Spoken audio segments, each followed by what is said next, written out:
Chapter 63 Walking and Talking. Willem and Simon were already well into their lunches when I arrived at our usual spot in the courtyard. Sorry, I said as I set my lute on the cobblestones near the bench. Got caught up haggling. I had been on the other side of the river buying a dram of quicksilver and a pouch of sea salt.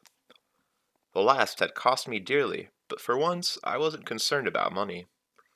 If fortune smiled on me, I would be moving up in the ranks in the fishery soon, and that meant my money troubles would soon be over. While shopping in Imre, I had also, quite by coincidence, wandered past the inn where Denna was staying, and she hadn't been there, or at the Aeolian, or in the park where we'd stopped to talk last night. All the same, I was in a fine mood. I tipped my lute case onto its side, and flipped it open so the sun could warm the new strings, helping them stretch. Then I settled onto the stone bench under the pennant pole next to my two friends. So, where were you last night? Simon asked, too casually. It was only then I remembered that the three of us had planned to meet up with Fenton and play corners last night. Seeing Denna had completely driven the plan from my mind. Oh God, I'm so sorry, Sim. How long did you wait for me? He gave me a look. I'm sorry, I repeated, hoping I looked as guilty as I felt. I forgot. Sim grinned, shrugging it off. It's not a big deal. When we figured you weren't going to show, we went to the library to drink and look at girls. Was Fenton mad? Furious, Willem said calmly, finally entering the conversation. Said he was going to box your ears next time he saw you. Sim's grin widened. He called you a fluff-headed Illier with no respect for his betters. Made claims about your parentage and sexual tendency toward animals, Willem said with a straight face. In the Talon's cassock, Simon sang with his mouth full. Then he laughed and started to choke. I pounded him on the back. Where were you? Willem asked while Sim tried to get his breath back. Anchor said you left early. For some reason, I found myself reluctant to talk about Denna. I met someone. Someone more important than us? Willem asked in a flat tone that could have been taken for dry humor or criticism. A girl, I admitted. One of his eyebrows went up. The one you've been chasing around? I haven't been chasing anyone, I protested. She found me at Anchor's. Good sign, Willem said. Simon nodded wisely, then looked up with a playful glint in his eye. So did you make any music? He nudged me with an elbow and wagged his eyebrows up and down. Little duet. He looked too ridiculous for me to be offended. No music. She just wanted someone to walk her home. Walk her home? He said suggestively, wagging his eyebrows again. I found it less amusing this time.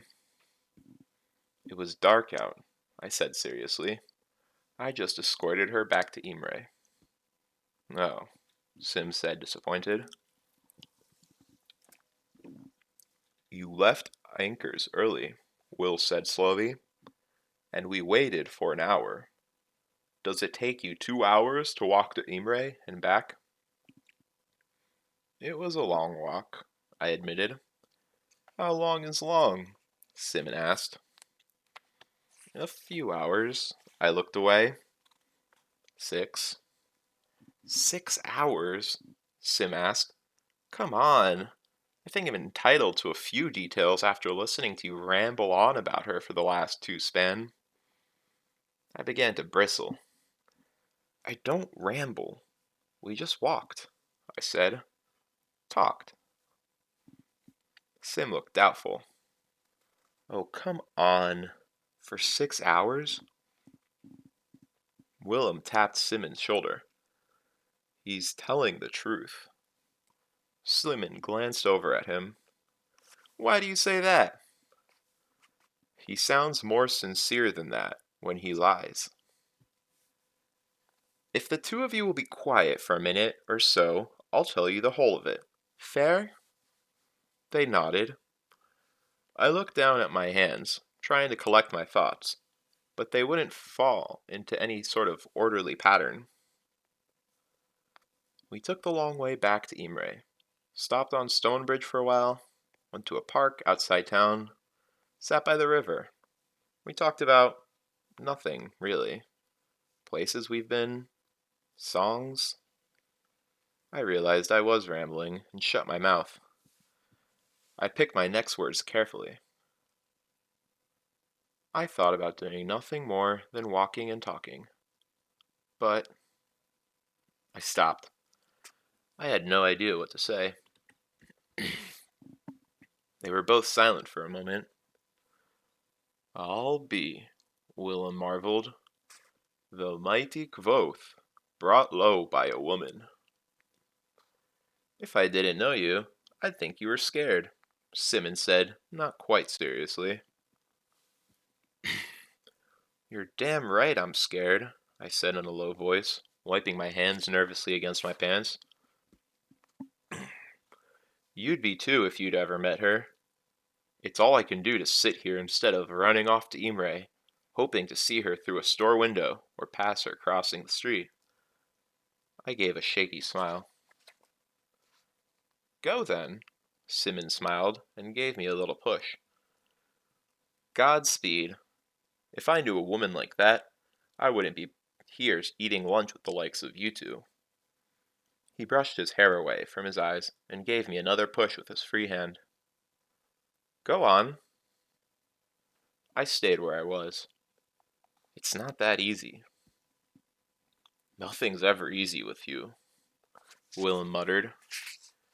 Of course it's that easy, Simmons smiled. Go tell her some of what you just told us.